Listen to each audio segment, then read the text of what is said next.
Hello friends. Today I wanted to talk about the life of a famous writer.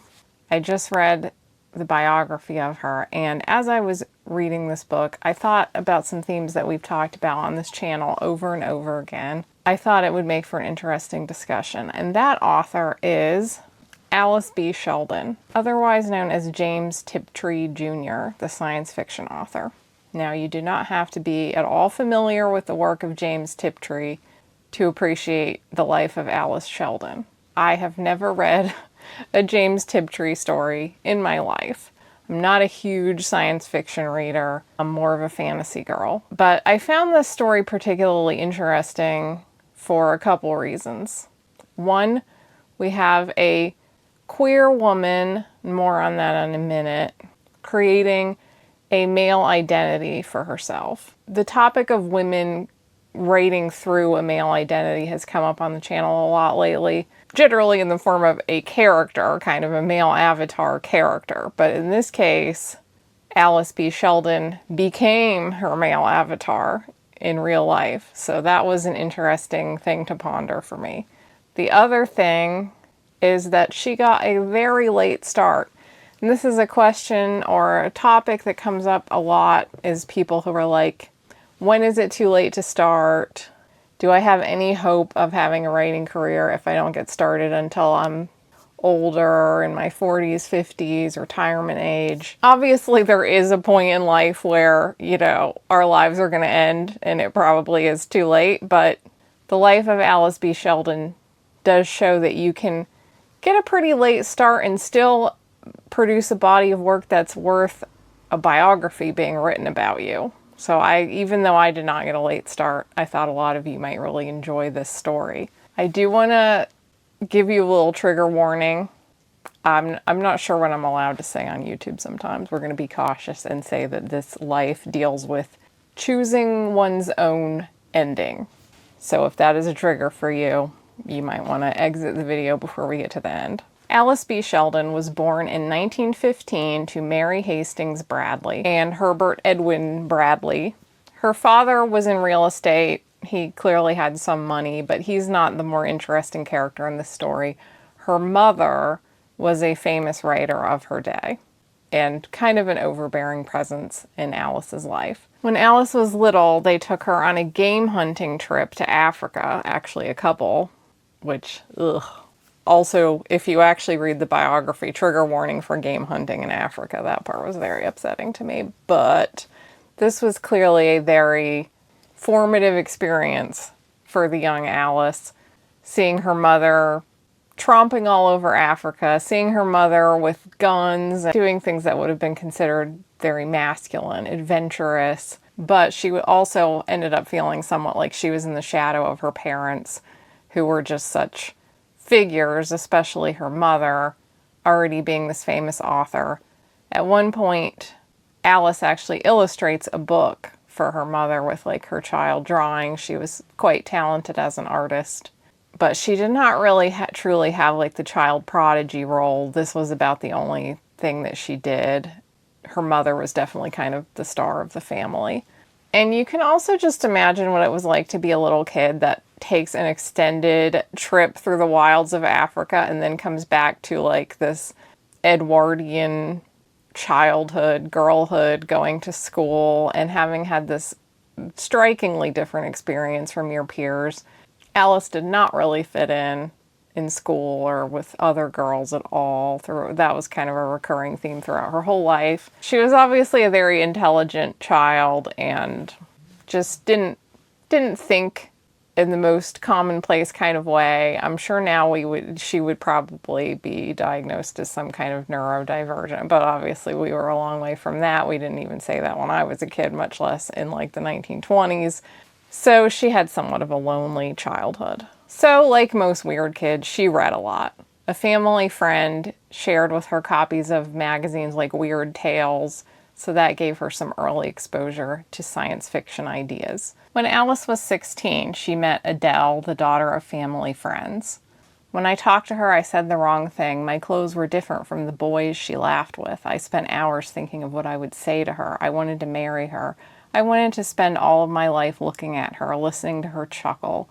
Alice was clearly feeling some kind of way toward Adele. When she finally had a moment alone with Adele, Adele asked her if she had ever been with two men at once, which made Alice rather uncomfortable, probably not what she wanted to hear. And then Adele suddenly became violently ill and was vomiting. The vomiting went on and on while Alice held her friend's head until there were phone calls to people I didn't know and she went away or was taken. A very short while later, she was dead of septic abortion. The trauma, my goodness. She's finally alone with this girl she has a crazy crush on, and like right at that very moment, the girl starts to die. I'm sure that caused some kind of lifelong struggle. Not that, obviously, just having lesbian feelings at this era would have already been causing you some inner turmoil. It wasn't really societally accepted, but then on top of that, to have an experience like that to kick the whole thing off, I can only imagine. It's right around this time that the depression really starts to hit, and this is just when Alice is at that point that we must all face when we have to make something of ourselves. At this time, of course, Alice could just get married, or she could pursue a career. She's from a fairly well-to-do family. She can go to college. She has some choices in life.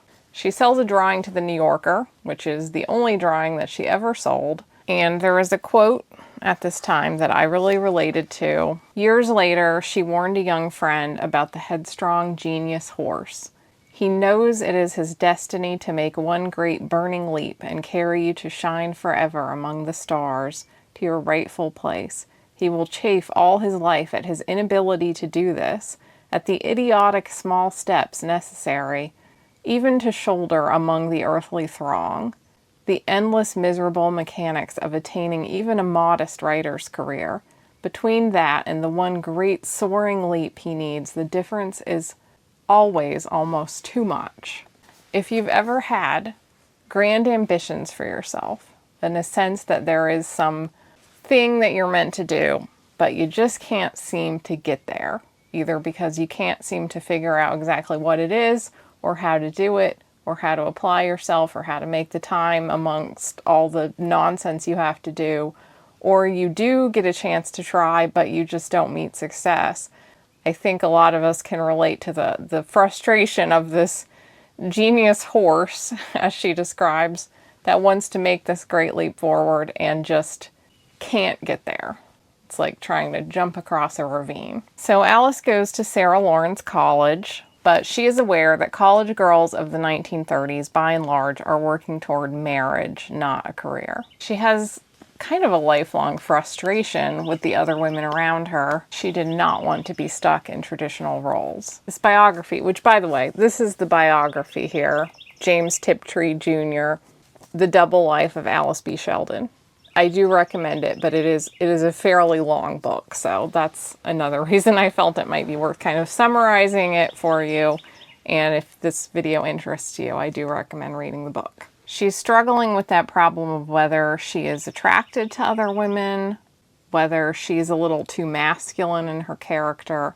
But the book notes, rightly, I believe, the only way to survive as an intelligent woman was to think of oneself as a secret exception, not really a woman at all. If you've read a lot of biographies of women from this kind of mid-century, this theme pops up over and over again, how much frustration and struggle there is with the creative woman living through these eras where they've been handed an education and enough potential to realize what greater potential that they could really have, while then being thrown back into this stifling domestic life over and over again.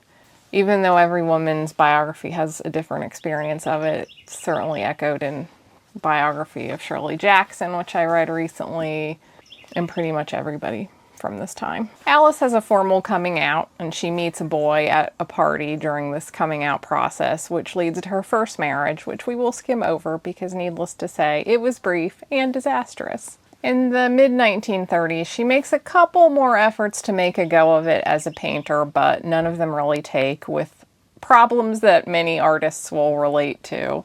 She makes very little effort to promote herself. and take shelter in high-minded artistic purity. Only second-rate painters sold, she said. Tiptree later said that in his youth he had been scornful, eat up with envy, on fire to fault any work so it wouldn't make me, and I had done nothing, smaller. I think we've all known a person like that, and if we have not ourselves at times been that person. So in 1941, she gets divorced. In 1942, she joins the Women's Army Auxiliary Corps. She joins the Officer Candidate School, becomes a third officer, and ultimately ends up doing photo interpretation during World War II for the Pentagon. Photo interpretation being a tricky business of looking at like aerial photos taken of, like enemy sites and trying to determine what each thing is. They were taken from high altitude reconnaissance planes, so they needed somebody with a really good eye for detail to be able to tell from that height, like how to tell a road from a railway and things like that.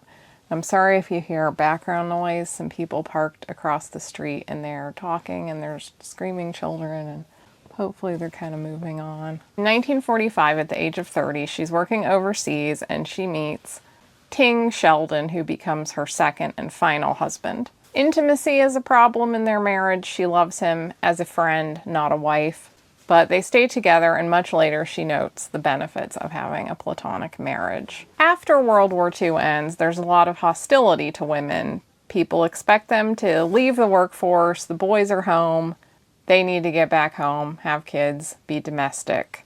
This enraged Alice, whom from this point we will refer to as Allie because that's what she was known as at this point. Allie was so frustrated by this feminist backlash that she wrote an essay about it and tried to sell it to the Saturday Evening Post. But the essay did not sell. She continues to work on various bibs and bobs and projects of writing periodically, but she just kind of can't get it together. Her husband Ting is also struggling to work, and they end up buying a chicken hatchery in New Jersey, which they run for 5 years. So if you've ever felt like you were meant to be a writer, but you're doing something else, just note, James Tiptree spent 5 years just running a chicken hatchery. Allie just continues to struggle with the whole concept of being a woman, of her sexuality. It's the 50s. It is not a great time to be grappling with those kind of subjects if you want to not feel alone. She dabbles a little bit in sci-fi writing, and she has a literary agent, and she asks this agent to send out a story for her, but nobody takes anything.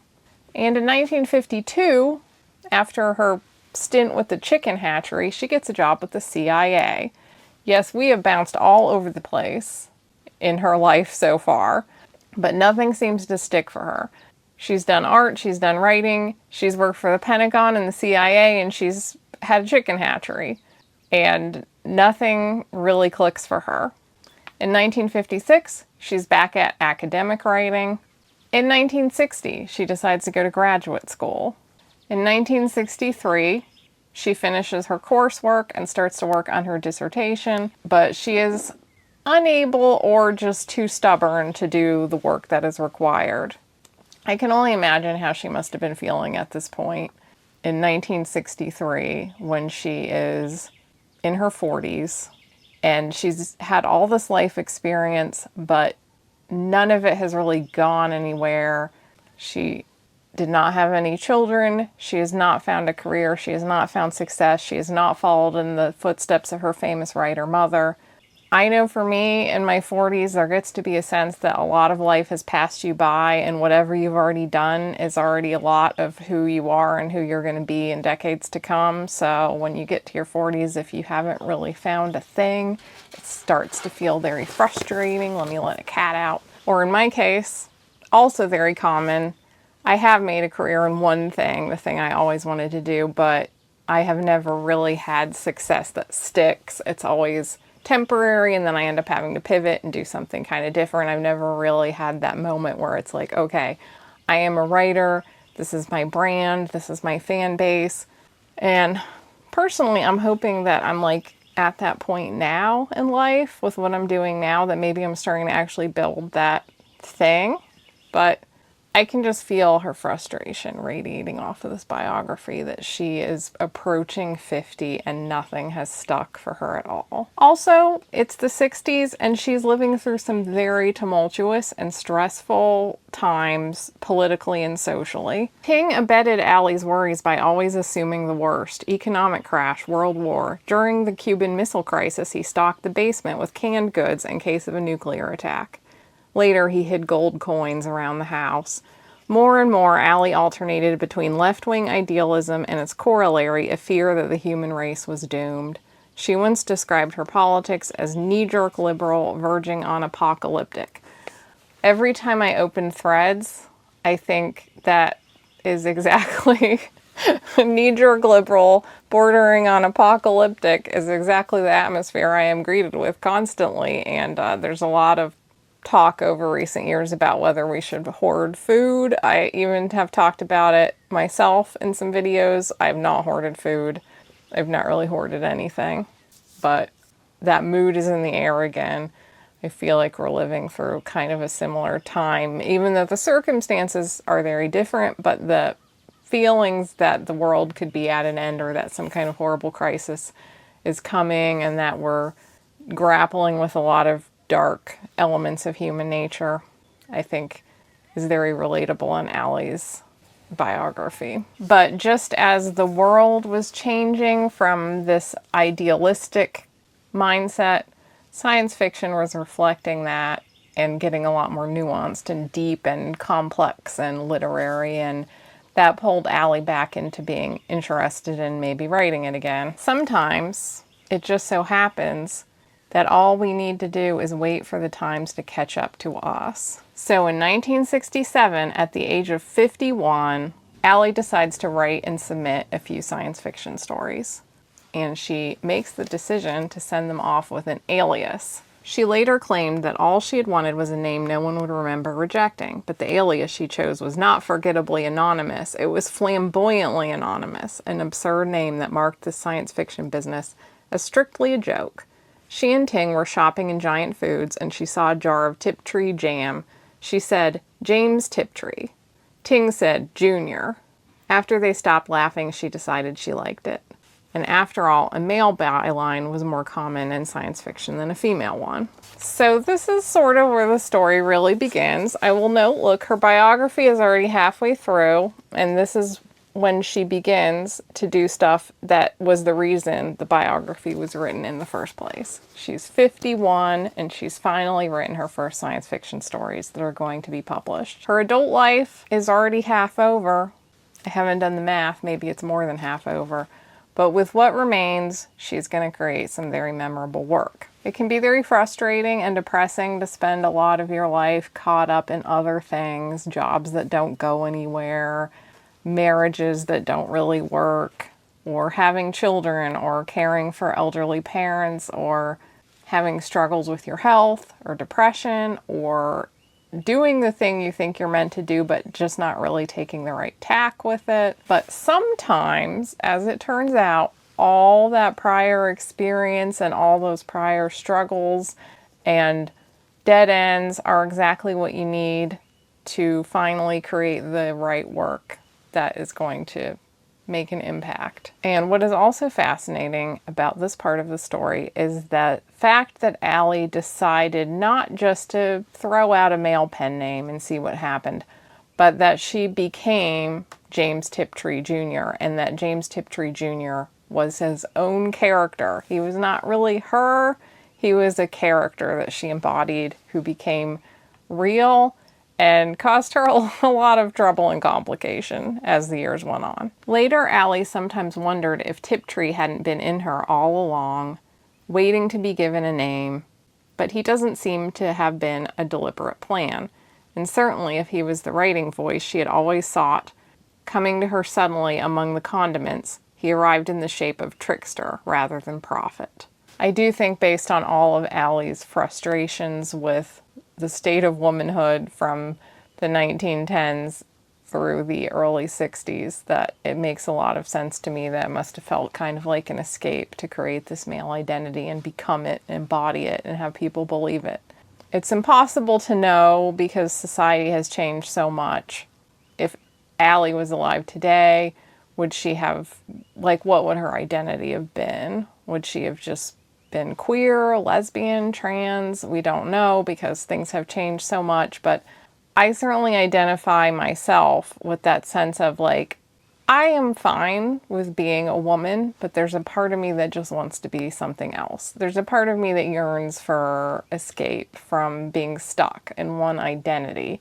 That's something that has always really driven my writing, is that I don't really feel like, oh, I was meant to be a man or I was meant to be this other thing. It's more like I want to be like 15 different people. I can just change between them all. It's frustrating to me to be stuck as one person. Sylvia Plath also had a line about this, how she wanted to be reincarnated as every different sort of person and then write about the lives of all these different people. Allie certainly seems to have had a particular frustration with being stuck as a woman in a woman's body, so I can imagine it was very liberating for her to create James Tiptree and start writing to people as if she was a man. Creating this other identity also gave her this sense of freedom with her writing voice that it seems like she never quite had before, that she was able to be courageous and playful because no one knew who she was. She could just try things and see how it worked out, and it wasn't attached to her real life, her real identity, her sense of professionalism or any of that. I also understand that because when I created the Lydia Foxglove pen name, I didn't tell anybody about it for years, and I only had a couple of friends who found it out. And it just gave me this ability to just write to market and just mess around. Just follow whatever I thought would sell, but also whatever kind of got me going, you know? Like I was writing in this romance genre that I'd never dabbled in before, and I kind of wasn't sure I would know what I was doing, but that allowed me to just, you know, write stuff that was dark and smutty or goofy and, you know, whatever it was, I didn't feel like I had to explain it to anyone or apologize for it. No one knew who I was for some years. And I don't think I would have ever had the level of success that I had if I had tried to do all of that under my own name. I would have felt like everything had to live up to this professional standard that I had established for myself. And, you know, sometimes that's actually not what you need to produce your best work. So that fall, she has 3 stories that get accepted. Later, she wrote, Tiptree kept taking on a stronger and stronger life of his own. If I were superstitious, I'd say something was waiting for incarnation there in the giant foods import section. Maybe I do anyway. This voice would speak up from behind my pancreas somewhere. He insisted on the nickname. He would not be Jim. It seemed to Allie, at least in retrospect, that Tiptree was creating himself. Tiptree goes by the nickname Tip, not Jim, so that's what she's talking about there. But I felt the same way about my most beloved characters, which I talked about recently in another video. I call them sun characters because the story revolves around them. In her case, she became the sun character. She became the persona that her professional life revolved around. It wasn't a character, it was her. But she also never expected this to go as far as it did, so that became a little scary to her. She kind of did it as a joke, and she says, and then it all sold and I was stuck with it.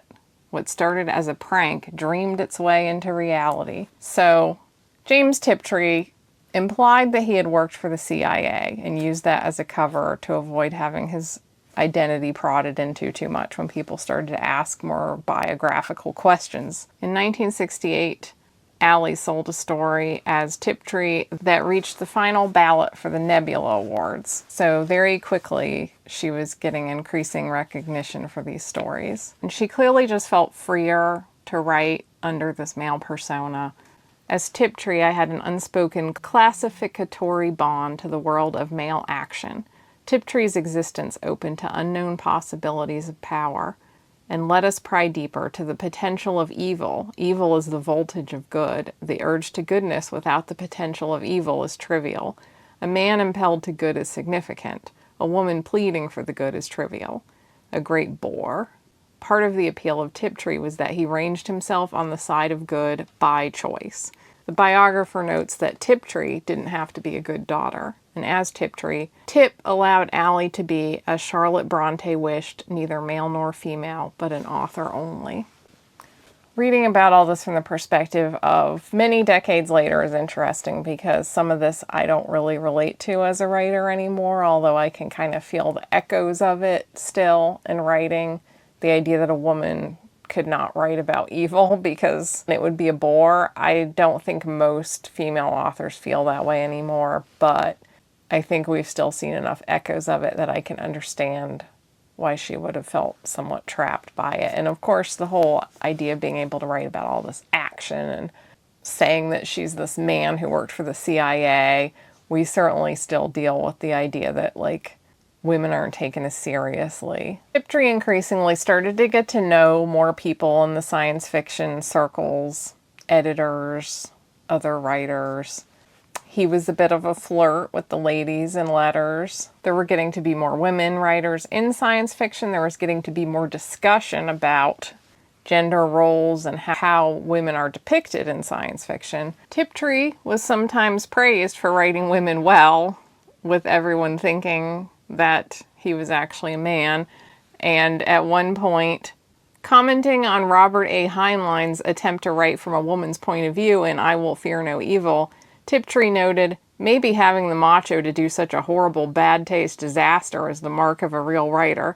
The good taste that holds your tongue from making the little unlikable lapses is also the castrating inhibition that keeps you from really saying anything. On one hand, this quote is simply interesting because it is a woman posing as a man criticizing an actual man's writing of a woman.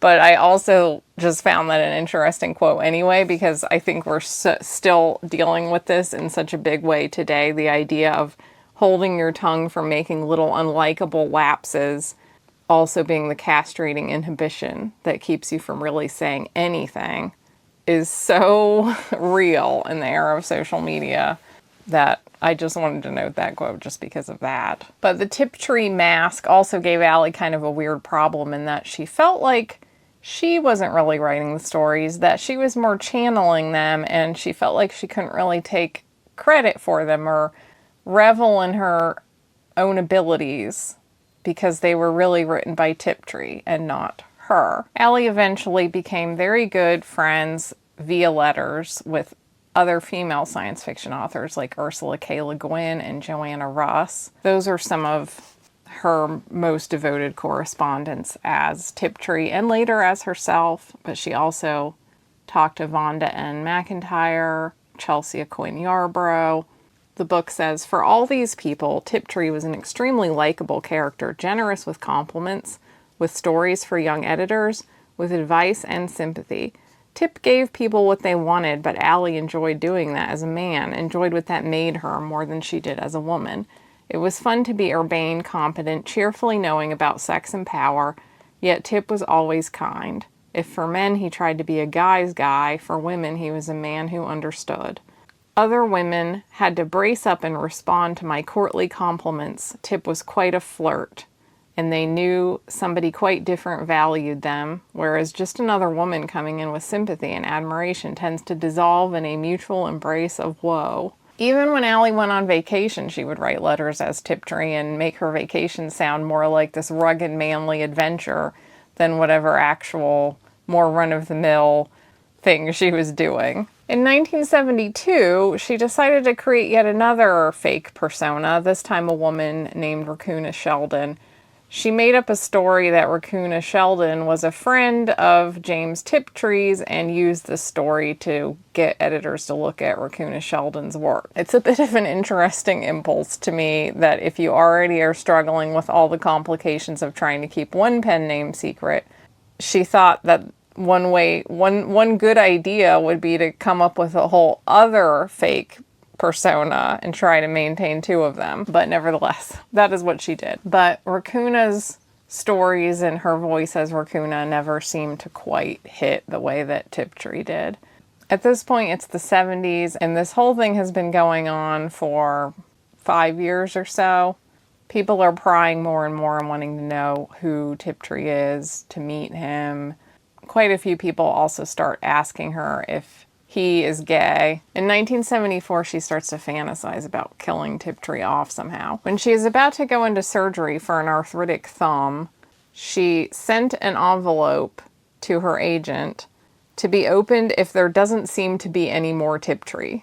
And it was a letter confessing that Tiptree was a pseudonym for a woman, although Allie didn't give her name. It went on, Tip has been conscious of no dishonesty. Not him, but I have. As I saw my brave sisters, I went through terrible qualms. Everything sounded so much more interesting coming from a man. Didn't it? Didn't it just a little, be honest? I said to myself, it's the double cross I am, the secret XX. By 1975, Allie turns 60. She's struggling with depression. Her mother dies a year later. And shortly after that, the ruse is up. It was actually her mother's death that finally blows her cover, because Tiptree asks to have his mother's obituary printed so that people will know why he was absent for a while. And the obituary ends up giving just enough clues to match with Allie's mother's obituary. And at this point, everybody very quickly starts to learn the truth of her identity. I kind of wonder if at this point she wanted to kind of blow her own cover, because it must have been getting very stressful to maintain this whole double life and have these close friendships with these other women writers and pretending to be this other person this whole time. It must have weighed on her. But after that, she had to write many confession letters. And after all that was over, she wrote that she can't feel Tiptree's voice anymore. At one point she wrote, I have a feeling when Tiptree dies, for good, I will too. She struggles to write, but she feels empty. Tiptree had had power, she wrote in a note on his death, and since I have none, I am nothing. As a woman, she had only the burden of empathy and the dull, interminable mission of maintaining the very race while men and boys ruled the world. This must have really devastated her. I can just feel the devastation in her words, that this voice that she channeled is now dead.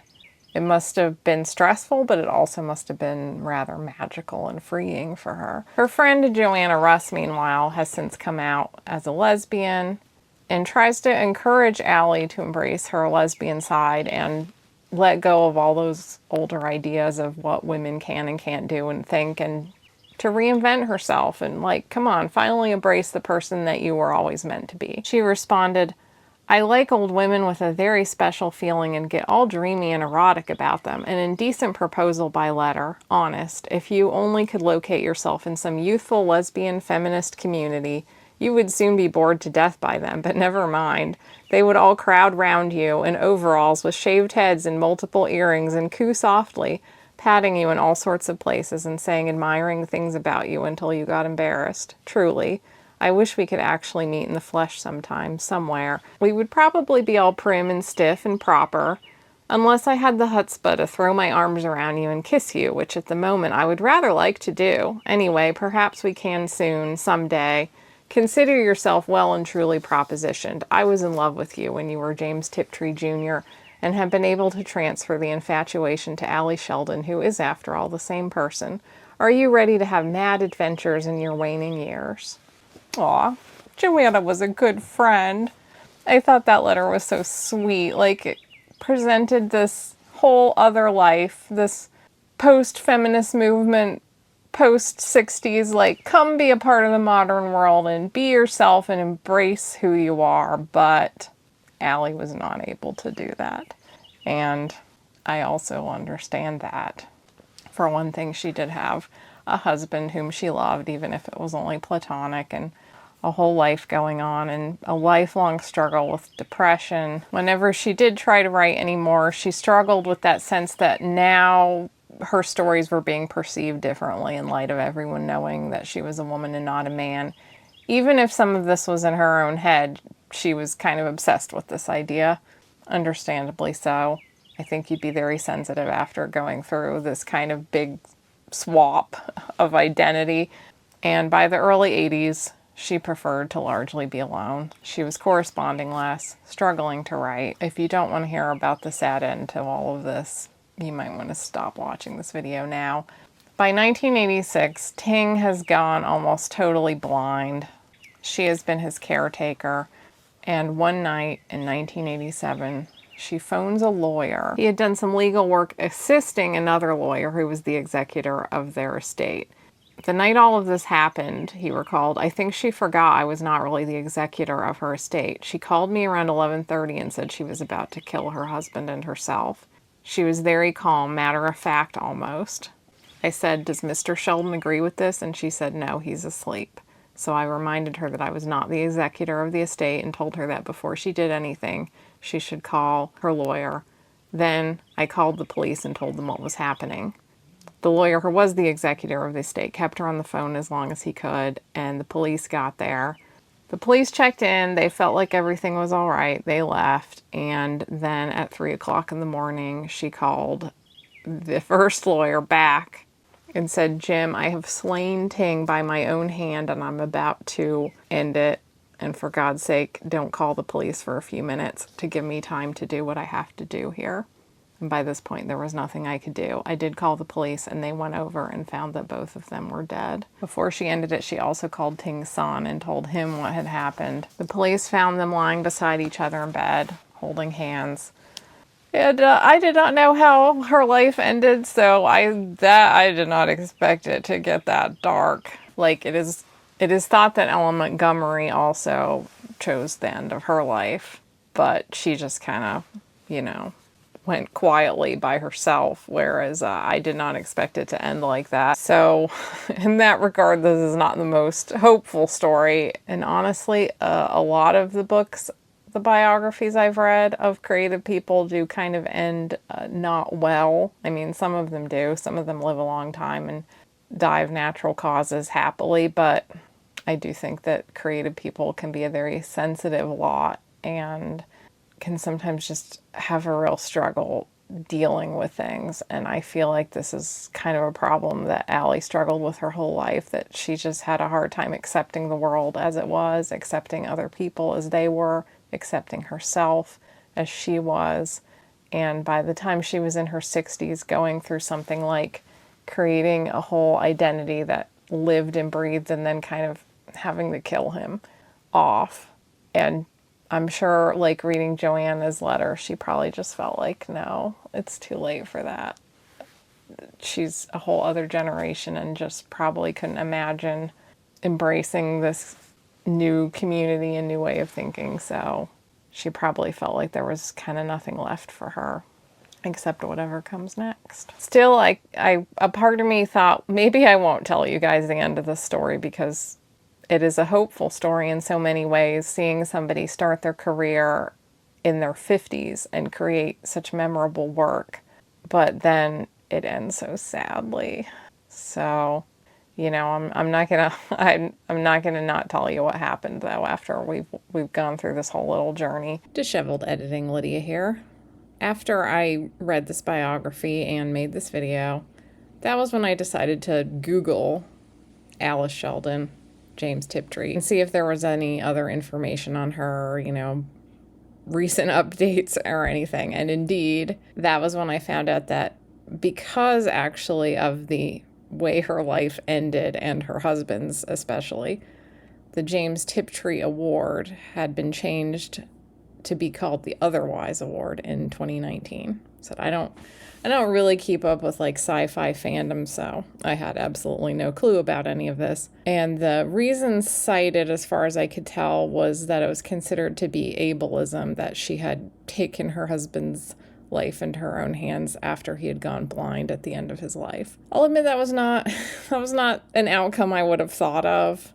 And I don't really want to get too deep into the science fiction community, and there's always debate in the science fiction community, especially perhaps more than anywhere else, over what should be changing with the times as far as who we're celebrating, why, and just modern thought, which makes sense because that's what science fiction is all about. Science fiction should always be looking forward into how things change, and I feel, in fact, like Allie's work was even informed by this very mindset of questioning the world that she was living in and what was acceptable and how were we thinking about things.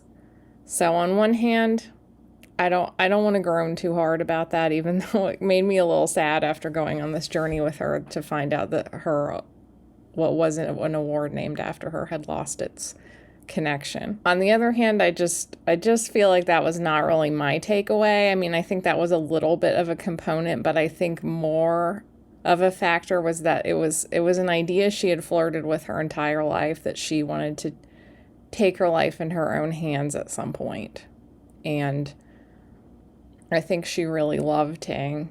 And just when she got to that point where she couldn't bear to go on anymore, she really wanted him with her. Nobody can really know what she was thinking, of course. I'm sure it was a strain, of course, to be caring for him, having become disabled late in life. I mean, being a caretaker is hard, of course, and I'm sure she had frustration with that could have been a factor. I just didn't get the feeling that that was like the prevailing motive for the whole thing. I honestly kind of felt like, based on the biography, that perhaps the death of Tiptree might have been more her reason, and that Ting was more of just a casualty, that she wanted him with her at the end, wanted to go on that journey together, and probably worried about what would become of him if she went alone. So that was just my own feeling about the whole thing. But like I said, I'm not gonna get too much into telling other people what they should and shouldn't do with their own awards. But that is the update on the legacy of Alice Sheldon and James Tiptree.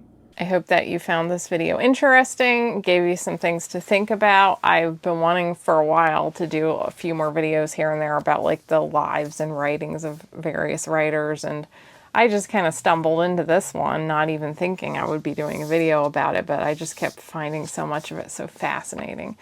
Again, if you want to know more, I do recommend this book, James Tiptree Jr., The Double Life of Alice B. Sheldon by Julie Phillips. I feel like I'm at the end of Reading Rainbow. The darkest episode of Reading Rainbow. If you're new here, my name is Lydia Foxglove, and I'm a fantasy author. I've been a full-time creative since 2009. If you'd like more from me, you can join my Substack for my free newsletter content, and if you want 2 bonus videos a month voted on by you guys, you can join my memberships via Substack, YouTube memberships, or Patreon. If you'd like to read any of my books, there's a link in the description. The Hidden Lands books are the ones I always recommend first. I post every Sunday and sometimes on Wednesdays or whatever day I manage to get myself together. And as always, thank you so much for watching. A special thank you to all my members who make all the content on this channel possible. And I will see you next time. Bye!